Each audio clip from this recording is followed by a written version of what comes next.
Welcome to Planet Poet Words in Space. I'm your host, Sharon Israel, and it's my pleasure to welcome back the remarkable poet, teacher, mentor, and editor, Geoffrey Nutter, who will read from his long poem, Emissaries, and share his thoughts on the importance of sound and dreams in poems and the emergence of AI. Pamela Manché Pearce, Planet Poet's erudite poet at large, will also join us later in the program. Hello, Geoffrey. Hi, Sharon. Hi, thank you for being on the show. Oh, thank you for having me. It's always an adventure with you on the show, and I mean that in a very good way. Well, I love being here. Thank you. I'm going to read your bio for everybody. Geoffrey Nutter is originally from Sacramento, California, but has lived in New York City for many years.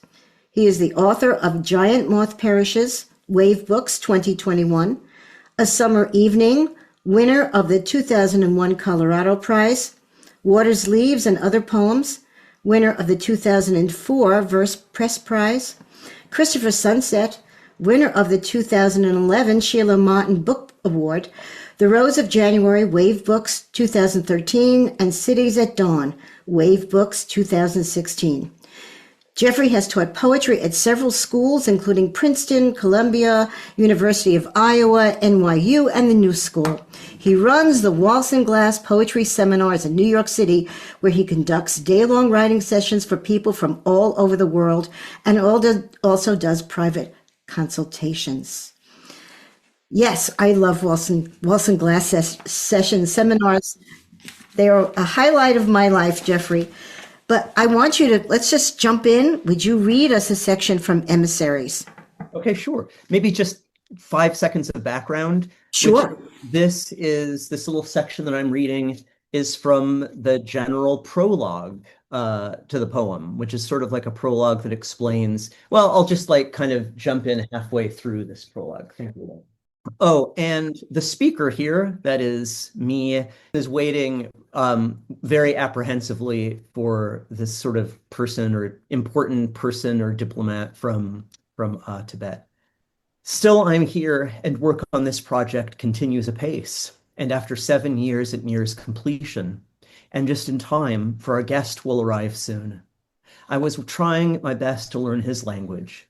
But even after months of hard effort, I can only say things such as offer this gentleman some tea, or else is wood plentiful in your nation. Maybe even there is a midsummer mist. Forget about how does he administer his prefecture, or what's needed for politesse, or even the nature of the endless beams and bracts diplomacy will throw at you, or even the weather, small talk basically. I'd prepared myself, learned how to pronounce his honorific, had tangerines and lapsang souchong tea borne here from near and distant provinces. Yes, I know I'll have much to answer for. I wish I could tell him about my mother and all that happened, the terror of it, the reason really this came about, why I started the project and so forth. I'll level with you, if only for a moment. I don't believe there's much to be discovered about oneself this way. That's not the point. You'd laugh if I showed you the 1,000 pages of which this is only a very small part, the first leaf of which I started on that very day. They're gone. They burned in the fire. I'll try to remember some of those pages and one day make a book called Cloud of Years. But this book was to be about dwelling on earth and people contending with terrible things, but still delighting in each other's tales, somewhere between the frequencies of sleep and waking life. But how? I've spent my life trying to wander toward a viable way of being, and I'll have to keep trying. But apropos wandering, those emissaries of the poem sent on their mission by forces unknown to a shoal, a place of horrible trial and tribulation, would give the poem its name. You'll see the perils I've in store for them, but so too the pleasures, if only a few, which I hope will become your own. When you unshelve a fire-threaded volume and the quiet is analog to the twinkling of starlight and planet light, and a bottle is passed you like a fruiterer offering you a rambutan, he promises it's sweet, it's free and good, and you don't have to take it, it's sweet and free, and there's more where that came from, Malaysia. And the wine tips toward you like a bowl of light, but I don't mind if you don't read it all. You can turn to a page midway through, start there, nor if you're tempted to nod off and dream. It's fine and the earth will come to us. Fine that the men and women of earth will look at us. Fine if these pages are swept up in rain, and fine that lightning lies across your fingertips as you bring each leaf in its turning to the light of day, restless as a child haunted by the north wind. But you for whom this is written, and you know who you are, this is for you. And though you know all I have to tell you, I know that you and your tender mercies will hear me out. Though you stop here like a passing stranger, I'd like to say, I am your servant now, expectant. My wild heart will be tamed by your voice and your laughter that sounds out like chimes, so like the toll of the sea. So like the toll of the sea that would begin this poem I wanted to make for you, that would be, as it were, my love letter to you. And as for their story, a plague, islands, a storm, a voyage to interstellar space, the sun, a second sun, a massive egg, a tolling bell, and the toll of the sea, anger and forgiveness, love, forlorn hopes, a year of wonders, and the separation of the beloved, some who leave for strange worlds, and some who remain to explore the world at hand. I'll ask you to allow your imagination to take flight. Wow. That's Geoffrey Nutter reading from his new book, Emissaries. Geoffrey, did you know it would be a long poem when you started this? Well, I had wanted to try writing a long poem for a very long time. I'd taken stabs at it. And my editor, also Matthew Zapruder, my beloved editor of 20 years, suggested at one point that I try writing a long poem. So it's something that I'd wanted to do, but it was something that I didn't know how to do. And something I didn't know something I knew I'd have to figure out how to do. So in this in at the time 2018 or whenever it was when I really seriously sat down to start working on this, I knew it was going to be a tough nut to crack. So, but I did set about to try to do this mission. Yeah, So how did you figure out how to do it? just by doing it, I just started Okay. writing. And at first I said I'm gonna write 1,000 pages, and if I can keep 10% of that, I know that it doesn't work this way. It's just, I know that that's not how it works, but I just like sort of fooled myself. I said if I can keep 100 pages out of the 1,000 that I write, then at least I'll have something. But I just learned how to do it while doing it over several years of writing it and going through the painful rounds of editing with my editor. But yeah, I mean, I'd read lots of long poems before, and I knew the poems, of the past, the long poems of the past, and those of the mid 20th century. I knew I didn't want to do something like that. Yeah. Anyway, yeah. So, does the long poem have its own? Does each long poem have its own form, its own internal sense?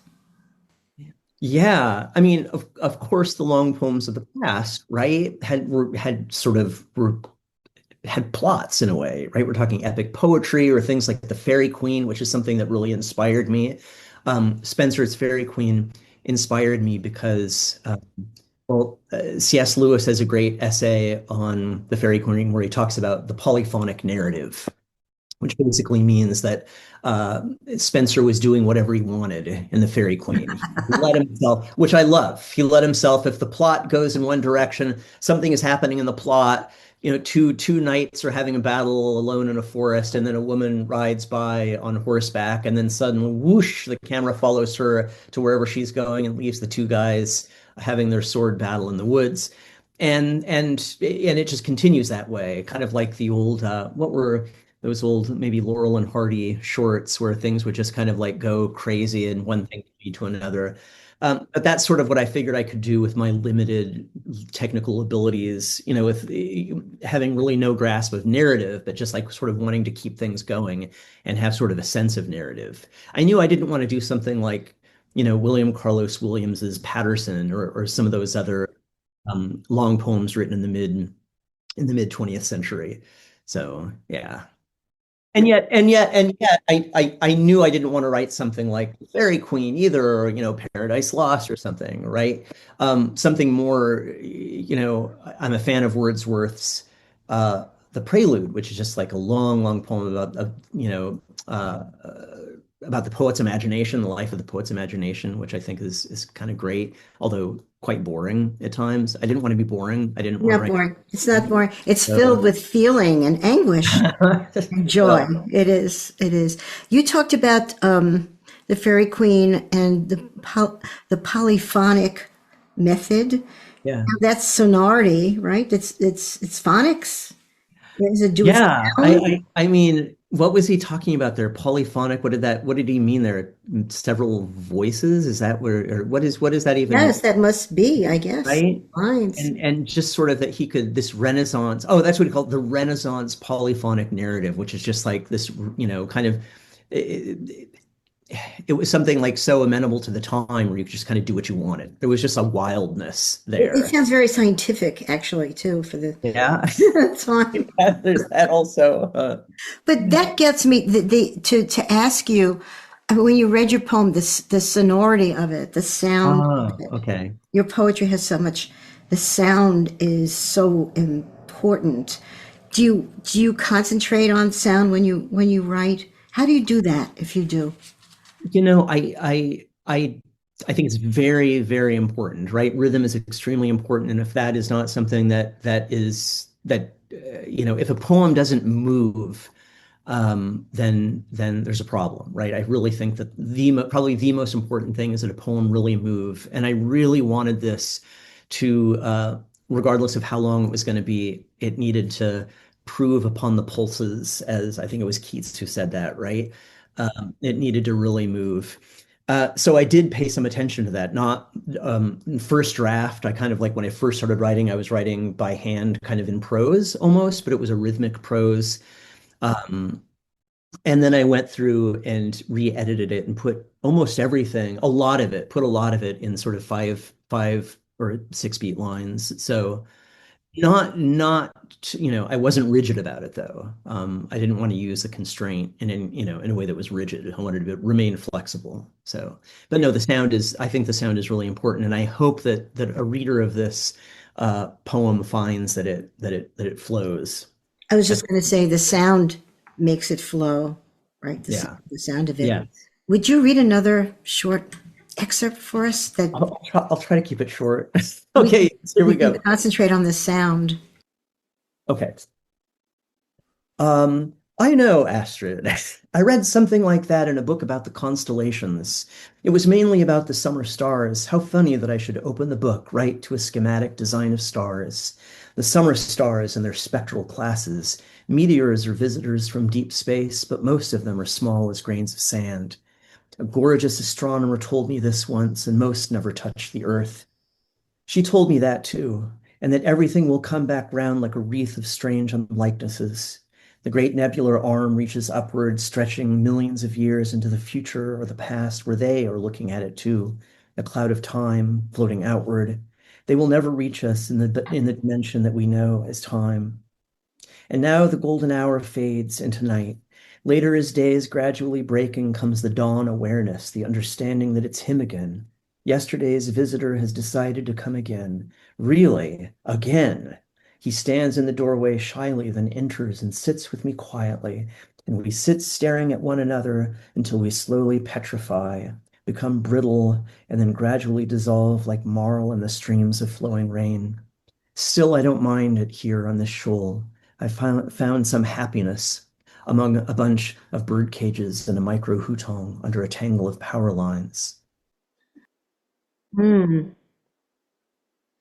The cloud of time, and then you repeat time, and yeah, it is dreamlike also. Mm. I and you have always discussed the not always, but often discussed the importance of dreams in poetry, and as you described, Spencer going from one thing to another with no explanation. Or is your poem like a dream? Uh, wow, I really like that you said that about the Fairy Queen a second ago, which is something that I should have Huh? said. That the Renaissance polyphonic narrative, you just described it, right? That's so Oh yes, of course. And that is very dreamlike, that poem. The logic of poetry is very much like the logic of dreams. I mean, you're free to do so much in poetry that is dreamlike, right? In terms of the sequencing and a different kind of coherence and just sort of like a general feel that puts you in a place. I mean, we don't understand our dreams and but we are in them, right? They Mhm. affect us. There is a vividness to them. I think that poems and dreams are very, very similar, and I think there's some qualities like that in my poem, I suppose. It just kind of Yes. ranges Okay. around. It feels kind of Right. The free. arm of the nebula. Yeah. You talked about the influence of Joseph Cornell. Would you think of what you're doing in your poem as collage, or it's more a little bit more narrative? That's an interesting question, and I guess like there's elements of both, I suppose. Like I'm not collaging language the way in some kind of experimental sense, the way Ashbery did in the tennis court oath, for example, where you're just really taking things and kind of putting them together almost in a cut up way. But I suppose there's collaging of experience. A lot of this poem is sort of people speaking these monologues or colloquies where they're sort of relating experiences, which might not be experiences in the way that we think of experiences. They're mostly sort of like these kind of like monologues that mix thoughts and dreams and real experiences. Um, so, what was the question? Whatever it was, you Yeah, answered okay. Anyway. you Oh, answered it. yeah. Um, yeah, I was thinking as I was writing in my notes that in cinema there are jump cuts, and that could be sort of what you do. But from what you've read so far, even though it travels to different places, it has a thread of emotion that is consistent. Hmm. That That's is very, that's what you're doing, I think. It's using the words to take I, us emotionally somewhere. I hope that's what it does. I mean, one of the things that I sort of there was an idea in the beginning here. There was an idea of a sort of narrative, kind of a narrative frame. But the hope is that, I mean, that's more important to me really than the narrative. And the narrative, more than anything, is an excuse to sort of create poetic moments. So, right? I mean, like, yeah. So, It, but it, yeah, it seems deliberate, though. It seems what you're doing, there's an urgency to what you're doing. well, that's good. I don't know Consistent. the difference between deliberate and non-deliberate, and when I when I write, to tell you the truth, through poetry, I don't really know. The only thing I can say is really deliberate is our technical things really, and then the rest kind of I'm not so sure about. But Do you yeah. want to read another very short excerpt? Oh, I'll try to. Okay, I'll keep this Anything you short. want. Um, Yeah, so this is a conversation. At one point, there's these two characters who kind of go throughout. There are all these people who are sort of stuck together in this mysterious, terrible place. Sort of, they have found themselves there as the world is experiencing some sort of cataclysmic event. And the idea, when I started this was going to be like there was some kind of plague or something unnamed is happening in the world that these people are escaping from, and then entertaining each other with in a sort of Decameron-like situation.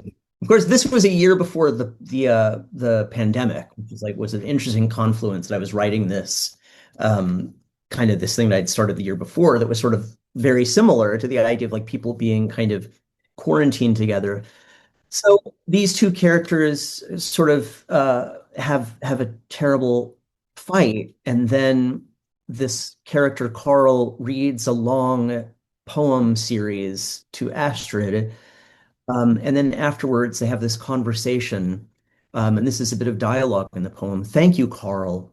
And did it seem too clever, Astrid? It was fine, Carl, and it's fine that it was simple like a sparrow or a leaf, gems or small blue flowers. I feel like the world is looking at us. My pride is broken, Astrid, but it's fine. I feel strong with you, and lightning lies across my fingertips. But here it is almost morning. They will all be seeing it soon, the sun coming at us always for the first time. I've slept as little as you these many nights, Carl. And I have not slept at all, Astrid. I have dreamed terrible dreams. Astrid, I have dreamed terrible dreams too. And my conscience is troubled. Astrid, my conscience is troubled too. I don't want to burden you with what weighs heavy on my mind this night. And I want your burden, Astrid, in this hour before dawn. Days spent in the dead valley, Carl, in the dead city ghost among ghosts. Years spent in the dark valley, Astrid, in shadows, ghosts, in a city of ghosts. You only need be here, though I cannot turn and rest my head against you, throw myself upon your tender mercies once and for all. Turn your head against me, Astrid, throw yourself upon my tender mercies now, once and for all. In renunciation and subjection, in terror and remorse, ever in doubt, hating myself and abjection, in pledge, in victory, in acceptance, loving you, Astrid, in dark forgiveness, in light, in friendship and forbearance, in pledge not broken by a last lamenting kiss, in pledge not parting nor lamenting ever, Astrid. The boatyard is burning. The mountains are swept up in fire. The stars are unseen behind them. Take these tears for the fire, Astrid. Orion is shining. The boatyard looks new in the starlight. We are almost nothing under the starlight. Orion has his shield, but you have your sorrow and your strength that have healed me, Astrid. That's Geoffrey Nutter reading from his long poem, Emissaries. Thank Well, I you, don't know. This is the first time I'm reading these Geoffrey. things out That's loud. so exciting. I don't know. So exciting. I love the repetition of tender mercies, and you bring lightning in again. Yeah, there's a lot of sort of mirroring. There's a lot of things that sort of come back. I mean, even like I steal lines from one part of the poem and I'll have them, recur in several different places in the poem. Yeah. It's quite beautiful. Thank Thank you. you. You're listening to Planet Poet Words in Space on Community Radio Catskills at WIOX 91.3 FM and streaming on WIOXradio.org. I'm your host, Sharon Israel, and I'm here with poet Geoffrey Nutter. Joining us now is Planet Poet's Poet at Large, Pushcart Prize nominee and award-winning visual artist Pamela Manché Pearce. Pamela is proud to have her poem Train Ride at Night recently published in Feral, a journal of poetry and art. Today, Pamela continues with her series on cross-pollination, which focuses on poets who paint, painters who write poetry, for example. Hi, Pamela. Hello, Sharon. Hello, Geoffrey. Hi. What a pleasure to be here with the two of you at the same time. It doesn't happen this way that often, It's and wonderful. I love it. And Geoffrey, it's just such a joy to hear your poetry. I read it, but I don't get to hear it that often. And you're such a beautiful reader, in addition to being such a fabulous poet, that it's very exciting to me. Thank you, Pamela. Before I start, I just want to thank both of you for keeping the lights on in this time period that we're all living in. I mean, you do a great service to all of us. I mean, we're in a place of fakeness, emptiness, fire, and chaos. And poetry, Sharon, your work and your show, Geoffrey, your work and all of the things that you do for poets, the workshops, everything that you do.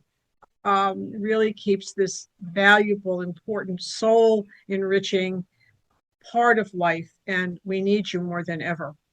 Thank you. Thank you, Pamela. Pamela. Well, I'm so happy. I'm happy to be here. I am continuing in my spot as poet at large.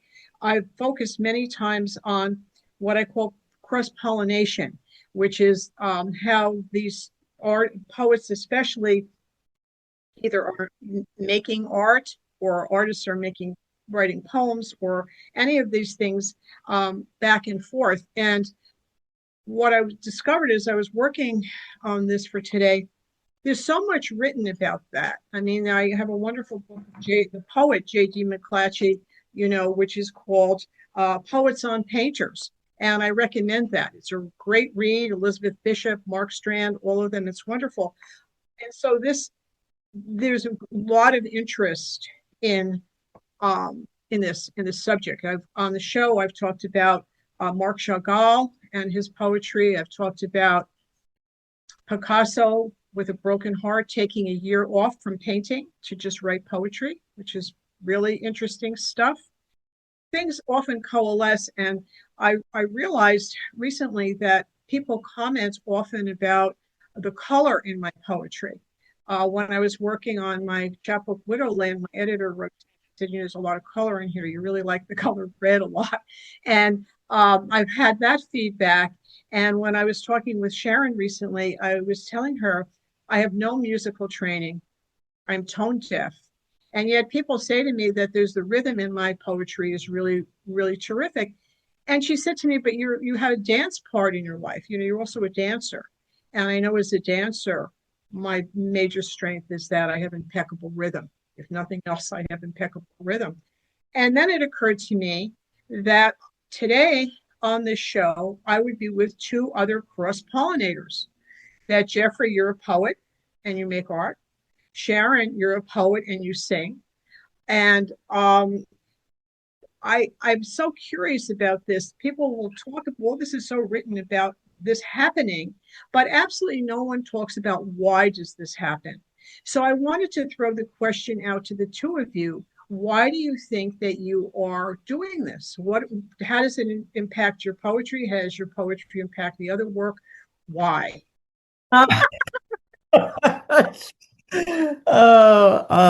You first, Geoffrey. Oh, well, okay. So I like to, I like to play. And when I'm drawing, one thing is when I draw, which I love to do, you can sort of work.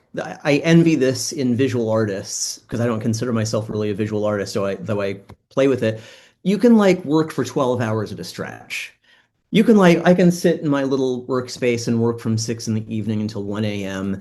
You can't do that with poems, really. You can do that in the editing process, but you can't, poets, plus, you have ink all over you, you have the evidence of having worked or something, when you were in your visual artist, you can have paint on you and stuff. We don't have that as poets, but it's hard to sit, to sit for an extended period of time and write poems. And I love to do, other things I love to do. I just, when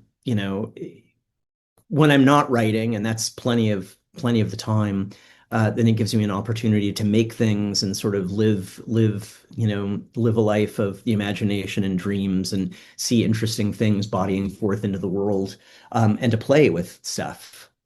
Mm-hmm. To play. You also sing, Geoffrey. You have a very nice voice. Yes, yes, yes. Yeah. I always had my identity as a singer, even when I was a little kid. So that was something that I've always been, a singer. So I trained and I sang, and then I think it was like being struck by lightning. I started to write poetry after 9/11, then stopped for a while, then started.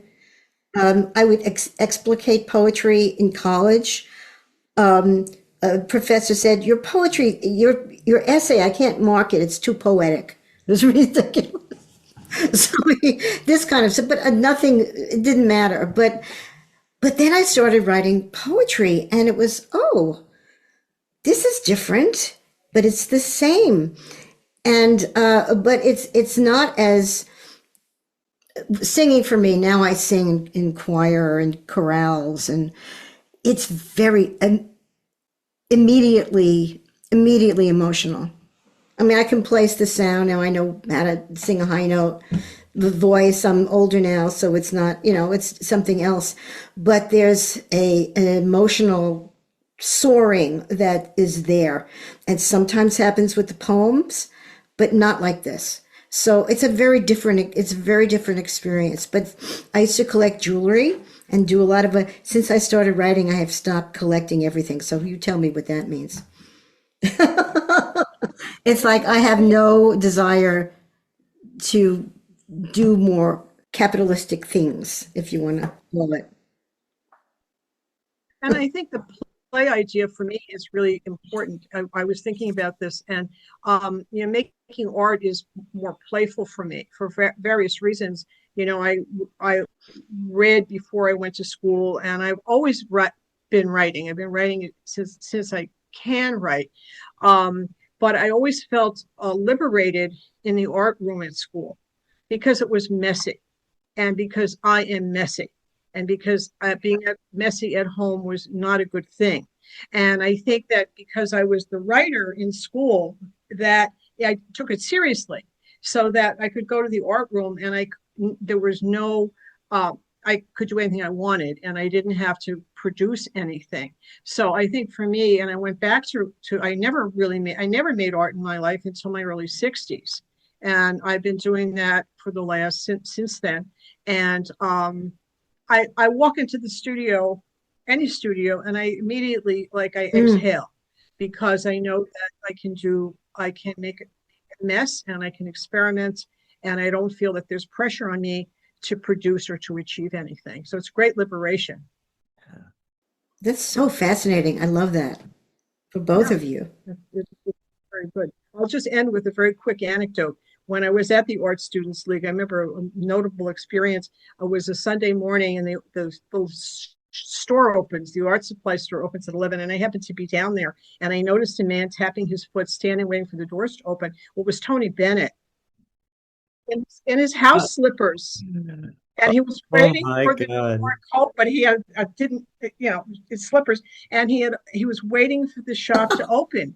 And I know that he was a prolific visual artist. I mean, in addition to this other career he had, and I think he was probably working on something, and he ran out of cobalt blue or titanium red or something, and he couldn't wait to get back. So and he's a cross pollinator in that way. He really is. And there are many, many, many others. So it's an exciting topic. Oh, fantastic. Pamela, thank you so much. Pamela Manché Pearce, poet at large. It's been wonderful to have you on and ask us these questions. Thank you, and I'll see both of you in different ways very soon. Bye-bye. Geoffrey, I have to say, you are a star on TikTok. And that's how you got worldwide fame. You are the poet dad on TikTok. Yeah, I'm the poet dad of TikTok. That's right. Thanks to my daughter. Yes, thanks to Elaine. And I want to read from a 2025 K Magazine article by Tegan Gould entitled Poet Dad of TikTok, How Geoffrey Nutter Refines Modern Creativity. It's really a great article, actually. It's really very well done. Here's a little excerpt. Geoffrey Nutter is a celebrated poet, educator, and mentor who works and inspires audiences across generations. Known to many as the poet dad of TikTok, he has become a symbol of the enduring power of poetry and creativity. All right, well, I'll take it. His daughter Elaine created a platform through her knowledge of social media, captivating audiences by portraying his life through her eyes. It is so immensely touching. She has you reading, being up in the middle of the night and taking a book out of the bookshelf, and she has you petting your cats and your workroom and your arts and the big room. It's just, and it's a lot of posts. She's amazing at what she does, and I have to say, I mean, the whole thing started sort of by accident, right? And she's always, I mean, since she was in middle school, she's been making really cool, beautiful videos, right? She's just had, she really has a gift for photography and for, making little movies. And then one day she just took this video of me, and it was kind of like, look at my sad dad who's trying to get students for his class, and it kind of blew. Did he put little tears? Yeah. Did he put tears in that one? Yeah, yes. It was very mortifying. And I said, Elaine, for God's sake, don't put that up. And Dad, trust me. And sure enough, people really liked it. I love Gen Z in so many ways. but there was a very sort of uncynical embracing of this, this idea of this poet dad. So I've embraced it, right? Because and I've seen like how people are sort of hungry to just to see. I mean, it's interesting to see that people want to live the life of the mind and the life of the Yes. imagination. People seem hungry for this. Like just books and talking about books and living a life where you're doing something, where you're devoting yourself to something like poetry or writing. I think that people are inspired by this. And So, through her eyes. and Elaine, just that's the Very thing. I mean, skilled. like Yeah. she is someone who sees me, and I think like I am an extremely lucky person for this, that I have a daughter who's amazing and brilliant, and she sees me. She sees these things in me. So yeah, I just thank God every day for this girl. I Yeah. think the pull of you being a poet and how unusual that is, of what the life of a poet is like, but it's also the love Right. between that's really there, and how amused Yeah. you are every time she puts the camera on you. You're so laugh a little bit and then go Yeah. and then do the poet dad thing. It's just Yeah. very, very charming. It's taken on us on some adventures too. I was invited to go out to China a couple months ago, and she came with me. So she came with me as daughter and I guess videographer, and we had a great time there. And she took did amazing videos in China, and we were recognized in Hong Now Kong that and is other. so crazy. I mean, Yeah, yeah. from the poet dad on TikTok. Oh my God. It was really, really amazing. So this is like something people, people around the world see, again, the thing I was saying before, want to live a life where poetry is Yes. important. And see that, of course, for me, we're around poets all the time, Sharon and Pamela, we're around our tribe, so to speak, all the time. But this is like an exotic thing for so many people. And I have to think back, to myself when I was 16, 17, 18, 19, 20, whatever, and what an exotic thing it was to know that there were other people in the world who were alive that called themselves Yes. poets. Right? So that's something that we take for granted. We take for granted sitting around and having conversations about books and ideas. But this is like really sort of, a remarkable and exotic thing for lots of young people. And those are some of the people that I want to reach, I guess. I want to encourage, let people know that they're not alone, and that this life is out there where these things are important in a world where it seems like they're not. In a world where these things are constantly sort of mocked. So Oh, yeah. it's wonderful. Also, it's using technology. I'm just thinking about this, but there are so many actual books in these I videos, know. bookshelves and books. Oh yeah. And Elaine takes the book and shows the title and the gorgeous covers. It's Love like it. it is the beautiful, brave new world. It's Back to the Future. I mean, it's Absolutely. whatever the saying is.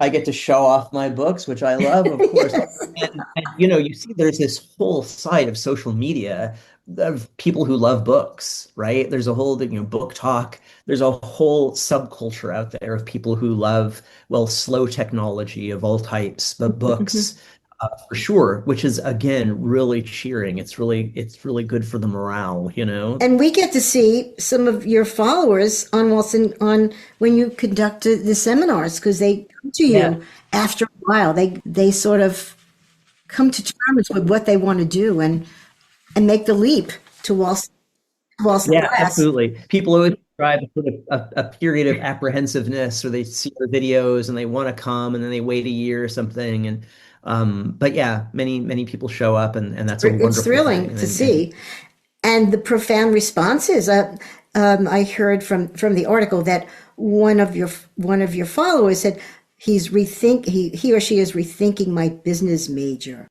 That's That's good, good. right?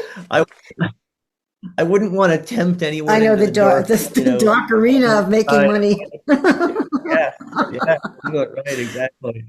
Yeah, the lucrative realm of poetry, Right. awaits. And So speaking of real books and technology and what's happening with AI and you talk about AI, Jeffrey, and the future of poetry, and it's something to be Yeah. reckoned with. I've been reading this book by Michael Pollan, which is quite interesting. And he talks about the body and feelings are the basis that consciousness arises from feelings and not necessarily from the brain. It could be the gut and the brain. That's you think the body will save us from AI? I mean, what are your thoughts on this? I have no idea. I don't. I mean, I think that as far as, to stay in my wheelhouse about this for a moment, I think that poetry has nothing to worry about. I think it's ridiculous, really, to think that as poets, thank God that we're dealing with such small Yes. stakes in poetry, really minuscule stakes, that we have nothing to worry about. I mean, poetry is going to be irrelevant. It's already irrelevant. They're going to take our jobs. What jobs? Right? So I think that we don't have anything to worry about. Poets are always going to do what they love. And, I teach at various places, I teach at NYU, and it's so cheering. It's so wonderful to see how many of these odd people who for some reason want to study poetry and be poets, so many people want to still be poets. As far as in the larger sense, I think AI is I think there are things to be worried about. I'm not in general so worried, but I think that there are. Um, but I think it's really a result of people are making a huge amount of money, and I don't really think they care. I think it's kind of like a to hell with the Hmm. world kind of thing. I think like making money is um, I think really tempting. So, and I think that's what it's about for them. Yeah. I think basically to them the world can go to hell, I mean, I think that we're a country who, not to get dark, I could get very dark about sort of our culture and the way, the way it sort of hates its children. Not that we individually hate children in America, but in America in general, hates children. We're not making the world a good place for our children. And Yeah. until the powers that be sort of evolve past where they are, I think that's the only thing that's going to save us. I have no idea either. We know nothing. But people Well, who know nothing think they know everything. So sometimes the ones in charge know nothing. that's right. Anyway, That's right. so it's very encouraging what you're saying about poetry, and I love the fact that we're all under the radar and nobody cares. We can do what we want. That's right. That's right. Poets Yes, care. yes. Poets care. That's all. I'm really mainly worried about poets anyway. So I don't care if anyone else cares really. So Jeffrey, would you read us another? We'll go out with another excerpt from Emissaries, yes, and you here we want to go. introduce this excerpt a little bit? Yeah, this is from the last, in the last section, it's called Confluence, and it's just sort of like a long, I don't know, meditation. I've talked to it's sort of like my defense of humanity, I guess, if you want to put it in exalted terms. But these characters on this mysterious place sort of go out into the world. Some have shot off into space, some are kind of exploring other places. But anyway, here we go. I'll read some. Here is something I know. You are a listener, a secret listener. Though clouded and dark, the ball of crystal clears for just a moment, gleams with brilliance, then darkens yet again, returning to its normal state. All your present and future, all that you are now, is hidden from easy perception, like piles of hay moved beyond reach of the destructive wind. It is just the beginning, as always. And as always, we search for it in divination by the flight of birds, in divination by grass covering letters traced upon the ground, augury by observing the calm rising of smoke, by dice, by a spirit seen through a lens, to tell it by precious stones, meteors, or bent nails reflected in the sunbeams, by fountains, by pebbles drawn from a heap, by ghosts in sacrificial fire, by the sea or in the striations of the seashell, by passages in a hexaglot book, or the hill's distant beckoning ascent, by the diaries of departed spirits, or by the departed spirits of those we loved. And there is no message on the mildewed wall. It's just how green rain light falls upon it. You can feel the cold, the shock, the freshness of the winter room in which this work, your work, is done. There are no outside distractions. The immense clock grandfathering in the hours is draped in green moss, but its pendulum knows the work of perpetual motion, the power it was endowed, then tasked with. The earth so near to man, and so varied, so manifold, is not understood. Indeed, it is barely apprehended as an entity. But from her come the streams, life-giving, that wander the land, dear as a storage of opals, flux-grown like rubies. A flowering of curiosity flowers in you, and you can come as you are, have always been, or as you will be, at an alien, unforeseeable hour. Thank you, Geoffrey. I've changed my mind. Work like that will save us. That will save. That will. It's my love letter to the world, Sharon. So that's nice to hear. True. That's very nice of you. Well, thank you so much for reading and talking and this lovely show. Thanks so much, Geoffrey. Geoffrey Nutter and Pamela Manché Pearce. Thank you. Thank you. It was wonderful. And oh, that's great. And thank you all for listening. Thank you, Sharon. Thank you, Pamela.